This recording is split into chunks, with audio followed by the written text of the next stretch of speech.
میں کیسے سمجھاؤں آپ کو یہ لفظ لطیفم بعبادہ، اللہ اپنے بندوں پر بڑا لطیف ہے، بڑا باریک بین ہے. یرزق من یشاء، کیسے رزق دیتا ہے، کہاں سے دے گا، کب دے گا، کیوں دے گا، کہاں سے، کیسے. مفتی صاحب کے بیانات سننے کے لیے مفتی صاحب کے آفیشیل چینل مفتی مجود امین کو سبسکرائب کیجیے.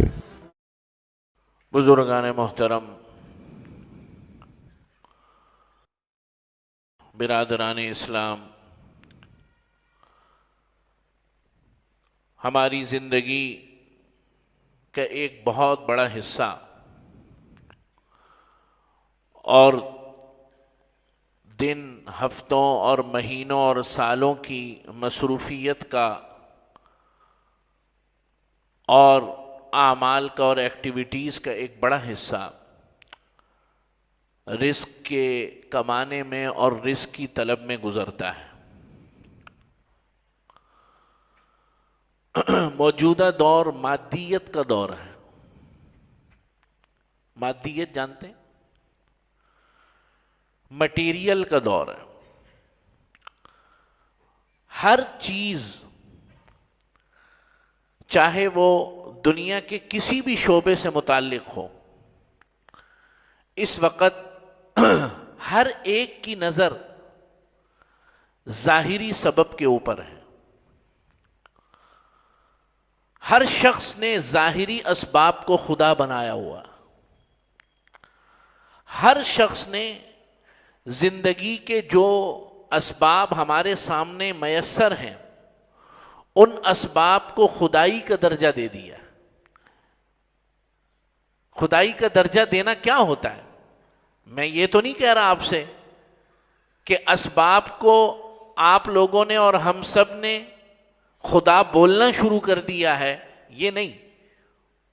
اللہ ہی ہمارا احکم الحاکمین ہے.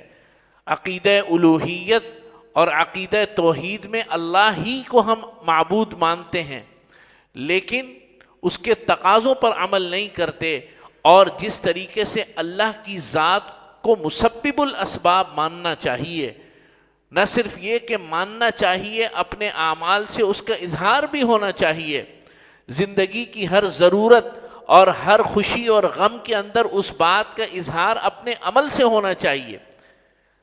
ایسا نہیں ہے، بلکہ ہر چیز کا سبب دنیا کے ظاہری اسباب کو ہم نے بنایا، اسی لیے پریشان ہیں.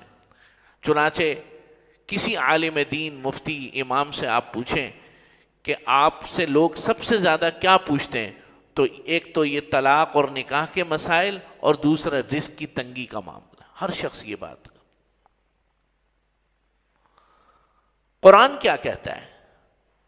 ہمارا اور آپ کا عقیدہ اور عمل کیا ہونا چاہیے؟ آج ہر شخص روزی کے بارے میں پریشان ہے، وظیفے پوچھتا ہے، تعویذ مانگتا ہے، اور مختلف قسم کی اس کے ذہنوں میں خیالات آتے ہیں. کسی نے جادو کر دیا، کسی نے بندش کر دی، ہے نا کہ نہیں؟ تقریباً ہر شخص کا یہ حال. آئیں قرآن سے پوچھتے ہیں، اللہ سے پوچھتے ہیں کہ یا اللہ ہمیں رزق چاہیے، ہماری زندگی کا نظام اس پر گزرتا ہے. قرآن کی کیا رہنمائی ہے؟ رسول اللہ صلی اللہ علیہ وسلم کیا بتاتے ہیں اپنی امت کو؟ میں نے آیت تلاوت کی، اللہ فرماتے ہیں وَلَوْ أَنَّ أَهْلَ الْقُرَىٰ آمَنُوا، اگر یہ بستی والے، ایک بستی کا ذکر ہو رہا ہے، تفصیل میں نہیں جاؤں گا، لیکن قرآن کی اس آیت کو سمجھے. وَلَوْ أَنَّ أَهْلَ الْقُرَىٰ، اگر بستی والے، آمنوا، اگر ایمان لے آتے، واتقوا، اور اللہ سے ڈرتے، تقوی اختیار کرتے، لَفَتَحْنَا عَلَيْهِمْ بَرَكَاتٍ مِّنَ السَّمَاءِ، ہم آسمانوں سے برکتوں کو نازل فرما دیتے، ہم آسمانوں کے دروازے کھول دیتے رزق کے لیے. کھڑکی نہیں کھولتے، عطا نہیں کرتے، چھوٹی موٹی چیز نہیں دیتے، ہم آسمانوں کے دروازے ان کے اوپر برکتوں کے کھول دیتے. لفظ استعمال کیا برکت کا، کثرت کا نہیں. آج کی ہماری زندگی کی ساری تگ و دو کثرت پر ہے، برکت پر نہیں.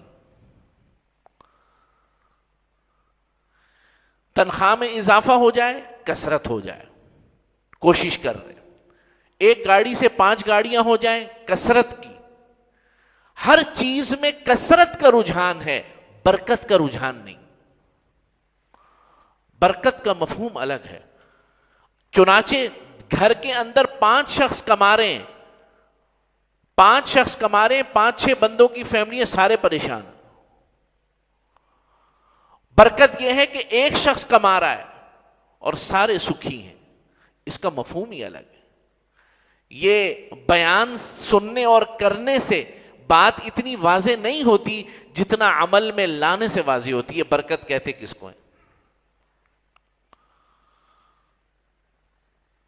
قرآن مجید میں اللہ رب العزت نے تو ہمیں یہ کہا تھا، ہمارا جو اصل کام تھا، اللہ نے ایک کام اپنے ذمے لیا، ایک کام ہمیں دیا۔ اپنے ذمے کیا کام لیا؟ وَمَا مِن دَابَّةٍ فِي الْأَرْضِ إِلَّا عَلَى اللَّهِ رِزْقُهَا وَيَعْلَمُ مُسْتَقَرَّهَا وَيَعْلَمُ مُسْتَوْدَعَهَا، کہ زمین کے اندر، اس عالم کے اندر جو چوپایا ہے، انسان کا نام نہیں لیا، ایک کیڑا، معمولی کیڑا جو چاول اور جو ہے گندم کے کسی دانے کے اندر ہوتا ہے، وہ بھی اس کے اندر شامل ہے۔ وَمَا مِن دَابَّةٍ فِي الْأَرْضِ إِلَّا عَلَى اللَّهِ، ہم نے اللہ کے اوپر اس کا رزق کا ذمہ ہے۔ وَيَعْلَمُ مُسْتَقَرَّهَا وَمُسْتَوْدَعَهَا، اللہ تعالیٰ اس رزق کا اصل مستقر بھی جانتا ہے، اصل مقام بھی جانتا ہے، اور عارضی مقام بھی جانتا ہے۔ رزق کے 2 مقام ہوتے ہیں نا، اصل مقام اور عارضی مقام۔ اصل مقام کیا ہے؟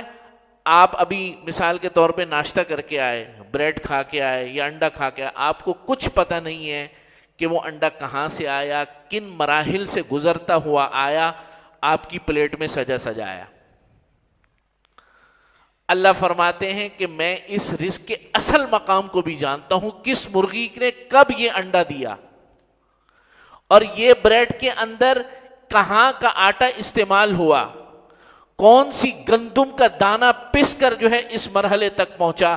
مجھے رزق کے اس مستقل مقام کا بھی علم ہے، وَمُسْتَوْدَعَهَا، اور عارضی مقام کا بھی علم ہے کہ یہ بندہ گیا ایک دکان پر نوکری کی، وہاں سے اس کو چند 1000 روپے ملے اور 1000 روپے کا جو ہے وہ راشن لے کر آیا، یہ عارضی مقام ہے۔ مجھے عارضی مقام کا بھی علم ہے، مستقل مقام کا بھی علم ہے۔ تو یہ عارضی مقام کا بھی جب علم ہے، مستقل مقام کا بھی علم ہے، تو میرے ذمے میں ہے، اور تمہارے ذمے میں کیا ہے؟ وَمَا خَلَقْتُ الْجِنَّ وَالْإِنسَ إِلَّا لِيَعْبُدُونَ، تمہارے ذمے میں میری عبادت کرنا ہے۔ اصل معاملہ تو یہ تھا، اصل معاملہ کیا تھا؟ یہ تھا۔ لیکن اللہ رب العزت کو انسان کی اس فطرت کا علم ہے، بے صبری کا علم ہے، چنانچہ اللہ تعالیٰ نے فرمایا کہ ٹھیک ہے، اسباب کو استعمال کر کے اپنے رزق کا بھی انتظام کرو، لیکن ہماری طرف کوئی کمی کوتاہی نہیں ہونی چاہیے۔ انسان نے کیا کیا، ہم نے کیا کیا کہ 12 گھنٹے، پھر اوور ٹائم بھی لگ رہا ہے 4 گھنٹے، ٹھیک ہے نا، اور پھر جناب گھر آ کر فون پر بھی کاروبار چل رہا ہے، نمازیں کیا ہو رہی ہیں؟ قضا ہو رہی ہیں، جو کمایا جا رہا ہے اللہ کا حق فراموش کیا جا رہا ہے۔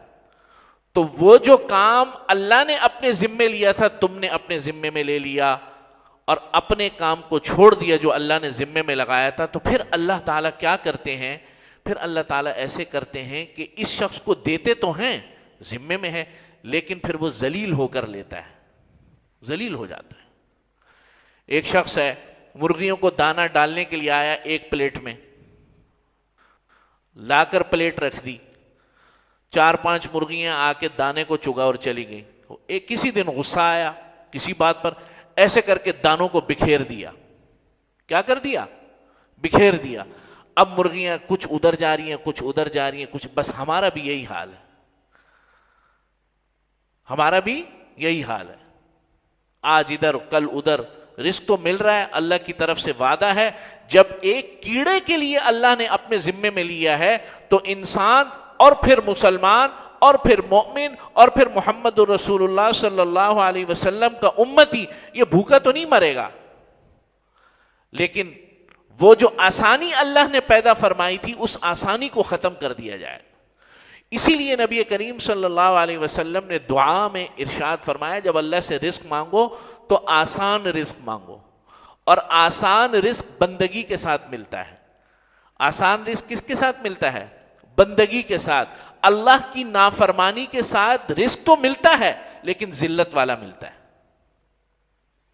اور اللہ کی فرما برداری کے ساتھ رزق ملے گا, آسانی والا رزق ملے گا. اللہ وہاں سے عطا فرمائیں گے وَمَن يَتَّقِ اللَّهَ يَجْعَلْ لَهُ مَخْرَجًا, اور جو اللہ سے ڈرے گا اللہ تعالیٰ اس کے لیے کوئی سبیل نکال ہی دیں گے. وَيَرْزُقُهُ مِنْ حَيْثُ لَا يَحْتَسِبُ, ایسی جگہ سے رزق دیں گے کہ گمان بھی نہیں کرے گا, گمان میں بھی نہیں آیا ہوگا کبھی. اس پر یقین ہم سب کا, اس پر ایمان. آج دنیا مادیت کی دنیا, جیسے میں نے شروع میں عرض کیا, اسباب کی دنیا ہے. تھکا دیا ان اسباب کی حصول نے ہمیں, پھر بھی ناخوش ہیں. تو بندہ مومن کی یہ شان نہیں ہے, بندہ مومن کی یہ شان, مسلمان کی یہ شان نہیں ہے. مسلمان کی بڑی عجیب شان ہے. نبی کریم رسول اکرم صلی اللہ علیہ وسلم تشریف فرما تھے. ایک شخص آیا, حضرت انس بن مالک رضی اللہ تعالیٰ عنہ فرماتے ہیں, آپ لوگ وظائف بھی پوچھتے ہیں, چلو وظیفہ بھی بتا ہی دیتے. تو حضرت انس بن مالک فرماتے ہیں نبی کریم صلی اللہ علیہ وسلم تشریف فرماتے, ایک شخص آیا, کہنے لگا یا رسول اللہ بڑا تنگی ہے, بڑے معاملات ہیں, اور رزق کے معاملے کے اندر جو ہے جہاں ہاتھ مارتا ہوں وہاں گڑبڑ ہے, کچھ بتا دیجئے, کچھ کہہ دیجئے, کچھ ارشاد فرما دیجئے. صحابہ فرماتے ہیں کہ ہم متوجہ ہو گئے. ہم کیا ہو گئے؟ متوجہ ہو گئے. صحابہ بھی صحابہ تھے, سبحان اللہ. تو آپ صلی اللہ علیہ وسلم نے فرمایا اچھا تم ایک کام کرو کہ اللہ تعالیٰ تجھ پر رزق کے دروازے کھول دیں گے. فرمایا یا رسول اللہ بتائیے. فرمایا کہ جب گھر میں داخل ہو تو السلام علیکم ورحمۃ اللہ وبرکاتہ کہو. فرمانے لگے بس؟ ہاں. اور پھر کہنے لگے 3 دفعہ قل هو اللہ احد پڑھو, سورہ اخلاص. اب یہ وہ صورت ہے جو ہر مسلمان کو یاد ہے, بڑا آسان سا نسخہ بتایا. صحابہ بھی صحابہ تھے, ایسے موقع کو کیسے چھوڑ سکتے تھے؟ فرمایا یا رسول اللہ گھر میں اگر کوئی نہ ہو تو پھر کیا کریں؟ فرمایا کہ سلام بھی کرو, 3 دفعہ سورہ اخلاص بھی پڑھو, اور اگر گھر میں کوئی نہ ہو تو اپنے نبی پر درود پڑھ دو. اللہم صلی علی محمد النبی الامی وعلی آلہ وسلم تسلیما کثیرا کثیرا, جو درود آتا ہے پڑھ دو. فرمایا صحابی فرماتے ہیں کہ ہم کچھ دیر انتظار میں, کچھ دن گزریں, یہ بندہ آئے واپس تو تھوڑا سا اس سے تجربہ لیں. کچھ دن کے بعد آیا, فرمایا یا رسول اللہ عجیب معاملہ ہے, میرے اوپر تو اللہ نے رزق کو وسیع فرما ہی دیا, پڑوسیوں کو بھی مل رہا ہے, یہ تو میرا حصہ ادھر تو نہیں جا رہا. فرمایا یار اللہ نے, آپ صلی اللہ علیہ وسلم نے فرمایا اللہ کے بندے تجھے اللہ جو برکتیں عطا فرما رہے ہیں پڑوسیوں کو بھی وہ برکتیں پہنچ رہی ہیں. تو یہ ہمارا کیا ہے؟ بس صبح سے لے کے آخر. اور پھر رزق کی تقسیم کے معاملے جو اللہ نے فرمائے. اب میں یہ بات کہتا ہوں, بعض لوگ کہتے ہیں امام صاحب اس بات کو بہت ذکر فرماتے ہیں, وہ یہ ہے کہ یہ جو صبح کو ہمارے یہاں حال ہے دکانوں کا, مارکیٹوں کا, یہ رزق ملنے والا حال ہے یا دھتکارنے والا حال ہے؟ بولو. اللہ نے اس امت کے لیے برکتیں صبح کے وقت میں رکھی. بورک لامتی فی سحورہا, میری امت کے لیے برکتوں کو رکھ دیا گیا ہے اس کے صبح کے اوقات میں.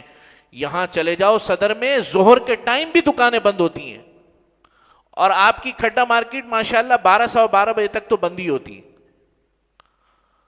تو مجھ سے ساتھی پوچھتے ہیں جو میرے سے تعلق رکھتے ہیں, سیدھی بات ہے کہ ہم کیا کریں جب مارکیٹ ہی اتنی دیر سے کھلتی ہے. میں ان کو یہ کہتا ہوں تم بے شک دیر سے آؤ, کسی ملازم کے ذمے میں لگا دو, وہ صبح کو کھول دے, اضافی 2-4-5 ہزار روپے دے دو اس کو. تم اس نحوست سے تو نکل جاؤ گے کم سے کم، کہ یہ جو نحوست ہے اللہ نے بعض اصول جو ہے نا وہ سب کے لیے برابر رکھے ہیں. صبح کے اوقات، دن کے اوقات جو اللہ نے کام کے لیے، برکت کے لیے رکھے ہیں، پورا پاکستان اور خصوصاً کراچی، پورا پاکستان تو نہیں، پاکستان کے ابھی بھی کچھ علاقے صبح کو کھل جاتے ہیں. ہاں پتہ نہیں یہ نحوست ہمارے اوپر، اس شہر کے اوپر کیوں ہے؟ کسی کی بد دعا ہے، کسی بزرگ کی کیا معاملہ ہے کہ یہاں تو 12-1 بجے بھی اگر معاملہ شروع ہو جائے تو غنیمت ہے. میں ایک دن 4-5 سال پہلے کی بات ہے، الیکٹرانک مارکیٹ میں کسی کام سے گیا، 12 بجے چلا گیا، 12 ساڑھے 11 بجے. وہاں تو وہ بڑے جو جنگلے ہوتے ہیں وہ نیچے، مجھے گارڈ کہنے لگا کدھر؟ میں نے کہا کچھ لینا تھا. کہنے لگا آپ ظہر کی نماز پڑھیں آرام سے، اس کے بعد کسی ہوٹل پر کھانا کھائیں، پھر آئیں، ساری دکانیں تب کھلیں گی. یہ تو حال ہے. اور پھر برکت، راتوں کو مستقل جاگنا دیر دیر تک، اور صبح کو چھوڑنا، صبح کے اعمال کو چھوڑنا اور صبح کی برکت کے وقت کو چھوڑنا، تو پھر یہی ہوگا جو ہو رہا ہے.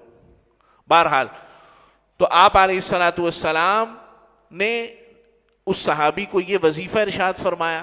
اب وظیفہ بھی سن لو، آپ لوگ تو وظیفے بھی سننا چاہتے ہیں، کچھ عمل بھی تو کرو. نبی کریم صلی اللہ علیہ وسلم کے پاس صحابہ تشریف لائے، کہنے لگے مالدار صاحب ہم سے آگے نکل گئے. حضور نے فرمایا کیا ہوا؟ کہنے لگے مالدار صحابہ زکوٰۃ بھی دیتے ہیں، حج بھی کرتے ہیں، صدقات بھی کرتے ہیں، ہم تو پیچھے رہ گئے جو مطلب کمزور صحابہ تھے. آپ صلی اللہ علیہ وسلم نے فرمایا میں تمہیں اس سے بڑھ کر مال نہ بتا دوں؟ تم مال کس کو سمجھتے ہو؟ دراہیم و دنانیر کو؟ تو صحابہ نے کہا یا رسول اللہ بتا دیجئے. فرمایا افضلہ، بہترین مال ہے لسان ذاکر، ذکر کرنے والی زبان. یہ بہت بڑا رزق ہے، تمہیں اس رزق کا پتہ نہیں ہے. افضلہ لسان ذاکر وقلب خاشع، اور ڈرنے والا دل، کھٹکنے والا دل، گناہ کو دیکھ کر گناہ کا خیال آ جانے پر گناہ کے موقع پر کھٹکنے والا دل، اس کو کہتے ہیں خاشع. کیا کہتے ہیں اس کو؟ خاشع. لسان ذکر والی، دل ڈرنے والا. وزوجہ، اور ایسی بیوی تعین علی ایمانی ہی یا عبادتی ہی، جو کہ تیری مدد کرنے والی ہو، تیرے دینی امور کے اندر تجھ پر مدد کرنے والی ہو، تیرا تعاون کرنے والی ہو. یہ بہت بڑا رزق ہے، بہت بڑا رزق ہے. تو صحابہ فرماتے ہیں کہ ہم نے عمل کرنا شروع کر دیا. اب لسان جو ہے، زبان جو ہے وہ ذکر پہ آنا شروع ہو گئی اور دل ڈرنا شروع ہو گیا. تو پھر وہ جو امیر صحابہ تھے انہوں نے بھی اس پر عمل شروع کر دیا. اب صحابہ پریشان ہو گئے کہ یہ تو ہمیں بتایا تھا، یہ بھی شروع ہو گئے. تو دوبارہ آئے تو نبی کریم صلی اللہ علیہ وسلم سے ارشاد فرمایا یا رسول اللہ، ان کے پاس تو مال وال پہلے بھی تھا، صدقات بھی دیتے تھے، زکوٰۃ بھی دیتے تھے، ہم سے آگے تھے. آپ نے ایک وظیفہ ہمیں بتایا، انہوں نے بھی کرنا شروع کر دیا. حضور مسکرائے، فرمایا ذالک فضل اللہ یؤتیہ من یشاء. بھائی یہ تو اللہ کا فضل ہے، جسے چاہے عطا فرما دے. اگر ان کو مال بھی عطا ہوا ہے تو ٹھیک ہے، اللہ نے ان کو عطا کیا ہے، اللہ کی تقسیم ہے. نحن قسمنا بینہم معیشتہم فی الحیات الدنیا، ہم نے معیشت کو تقسیم کیا ہے، ہم نے مرتبے رکھے ہیں. بعضوں کو بہت عطا فرما دیا، بعضوں کو درمیانہ عطا فرما دیا، بعضوں کو درمیانے سے تھوڑا سا زیادہ عطا فرما دیا، بعضوں کو جو ہم نے مناسب رکھا. تو ہم نے تو یہ تقسیم کی ہے، اس میں ہماری حکمت ہے. اب یہ اللہ کی تقسیم ہے بھائی، اس پر اللہ کی تقسیم پر تو کوئی اعتراض نہیں کر سکتا. تم وہ کام کرو جو تمہارے کرنے کا ہے. اللہ لطیف بعبادہ یرزق من یشاء وہو القوی العزیز. سورہ شورى میں اللہ فرماتے ہیں اللہ لطیف بعبادہ، اللہ بڑے باریک بین ہے. لطیف کا ترجمہ کیا ہے؟ باریک بین. حقیقت بات یہ ہے کہ اردو میں لطیف کا ترجمہ مشکل ہے، یہ قریب ترین ترجمہ ہے. لطیف، بعض بزرگان دین نے فرمایا لطیف جو ہے یہ اسم اعظم ہے، اتنا بڑا اللہ کا نام ہے. تو اللہ بہت باریک بین ہے. میں کیسے سمجھاؤں آپ کو یہ لفظ لطیف بعبادہ؟ اللہ اپنے بندوں پر بڑا لطیف ہے, بڑا باریک بین ہے. یرزق من یشاء, کیسے رزق دیتا ہے, کہاں سے دے گا, کب دے گا, کیوں دے گا, کہاں سے, کیسے, تمہیں اس کی خبر نہیں. وَهُوَ الْقَوِيُّ الْعَزِيزُ, بڑا مضبوط اور اور بہت زیادہ جو ہے وہ جو ہے عزت والا ہے, قوی ہے. تو یہ آپ کے سوچنے میرے سوچنے کا کام نہیں ہے, یہ ہمارے کرنے کا وہ کام ہے جو ہمیں کرنا چاہیے. استغفروا ربکم انہ کان غفارا, جو شخص کثرت سے استغفار کرتا ہو اللہ تعالیٰ اس کے رزق میں کبھی بھی بے برکتی عطا نہیں فرمائے, کبھی بھی. حضرت عبداللہ ابن مسعود رضی اللہ تعالیٰ عنہ انتہائی سخت بیمار ہو گئے, سخت, اور ایسے بیمار ہوئے کہ گویا یہ کہ معلوم ہونے لگا کہ شاید اسی بیماری میں رحلت ہو جائے. تو حضرت عثمان غنی رضی اللہ تعالیٰ عنہ کا دور تھا. حضرت عثمان غنی حاضر ہوئے تیمارداری کے لیے. فرمایا اے میرے بھائی عبداللہ ابن مسعود, کیا کہتے ہو, میرے لائق کوئی خدمت ہو تو مجھے بتاؤ. خلیفہ بھی تھے اور خود حضرت عثمان غنی رضی اللہ تعالیٰ عنہ انتہائی متمول صحابہ میں تھے, اللہ نے خوب مال و دولت عطا فرمایا تھا. تو کہنے لگے بھائی میرے بھائی کوئی خدمت ہو تو بتاؤ, حاضر ہوں. تو حضرت عبداللہ ابن مسعود نے فرمایا, اچھا حضرت عبداللہ ابن مسعود کی بیٹیاں تھیں, ساری بیٹیاں تھیں. فرمایا کہ عثمان تمہارا بہت شکریہ, اللہ تجھے جزائے خیر عطا فرمائے, لیکن میں اپنی بیٹیوں کو جو ہے بہت بڑی دولت عطا فرما چکا ہوں جو میرے رسول صلی اللہ علیہ وسلم نے مجھے عطا فرمائی. اس دولت کے ہوتے ہوئے مجھے کسی دولت کی ضرورت نہیں. تو حضرت عثمان غنی خلیفہ وقت ہیں, حضور کا نام آ جائے اور دل نہ دھڑکے, حضور کا نام آ جائے اور دل میں قرار نہ آ جائے. فرمانے لگے کہ عبداللہ ابن مسعود ہمیں بھی بتا حضور نے تجھے کیا دولت عطا فرمائی. فرمایا جب نبی کریم صلی اللہ علیہ وسلم نے مجھ سے ایک دفعہ فرمایا کہ جو شخص سورۃ الواقعہ کی تلاوت کرتا ہے گھر میں کبھی فاقہ داخل نہیں ہوگا, اس کے گھر میں کبھی فاقہ داخل نہیں ہوگا. تو میں نے اپنی بیٹیوں کو اللہ کے نبی کا یہ تحفہ جو ہے دے دیا ہے. انشاءاللہ میرے گھروں میں, میری بیٹیوں کے گھروں میں یا میرے گھر میں کبھی بھی فاقہ داخل نہیں ہوگا, لہٰذا آپ کا بہت بہت شکریہ. پڑھو نا, کس نے منع کیا؟ 1 منٹ بھی نہیں لگتا, 1.5 سے 2 منٹ لگتے ہیں سورۃ الواقعہ کی پوری تلاوت کرنے میں. یہ موبائل اب موجود ہے, اس موبائل نے جہاں بہت سی خباثتوں میں اضافہ کیا ہے وہاں تھوڑی سی سہولت بھی پیدا کر دی. بھائی اس کے لیے استعمال کر لو, ڈال لو موبائل میں, دکان پہ جا کے, آفس میں جا کے, واپس اپنی جگہ پر جا کے مغرب کی نماز کے بعد جو ہے کھول کے پڑھ لو, 2 منٹ لگتے. اور بہترین طریقہ تو یہ ہے کہ اگر کسی کو یاد ہے سورۃ الواقعہ مغرب کی نماز کے بعد سنتوں میں پڑھ لے. تو کرنے کے کام ہم نے کرنے نہیں ہیں اور شکایتیں کرنی ہیں, اپنی قسمتوں کے رونے پیٹنے ہیں, تعویذ طلب کرنے ہیں, جادو ہو گیا, فلاں نے یہ کروا دیا, فلاں نے ادھر سے وہ کروا دیا, اور ساس نے 30-35 سال پہلے جادو کیا تھا, اب یہ ان چکروں میں پڑے, ساری زندگی ان چکروں میں گزر جاتی. بھائی کرنے کے کام کرو, اعمال کرو, کثرت سے استغفار کرو. یہ 2-4 جو وظائف میں نے بتائے ان پر عمل کرو اور کام میں محنت کرو. پوری قوم کے اندر بحیثیت مجموعی, معاف کیجیے گا, ہڈ حرامی ہے. کام سے, محنت سے جی چرانا ہے, محنت سے بھاگنا ہے. یہ جب ان خصلتوں پر بھی تو ذرا نظر ہو نا, یہ ساری چیزیں جب ہوں گی تو پھر کیسے برکت آئے گی. ان چیزوں کو اللہ تعالی ہم سب کو ختم کرنے کی توفیق نصیب فرمائے. وآخر دعوانا الحمدللہ رب العالمین.